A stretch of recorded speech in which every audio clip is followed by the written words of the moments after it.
Hi guys. So Vizag లో Mouli talks the shooting అనమాట. Movie shooting అవుతుంది కొన్ని ఇలాగే చూసి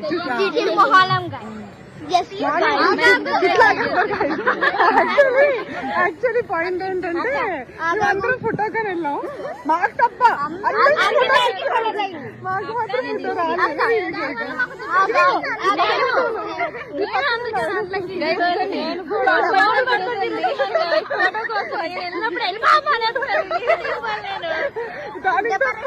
అందరికి ఫోటో. నువ్వు దేనికి డిప్రెషన్ లో ఉన్నావే? నాకు కూడా రావట్లేదు. మొత్తానికి చాలా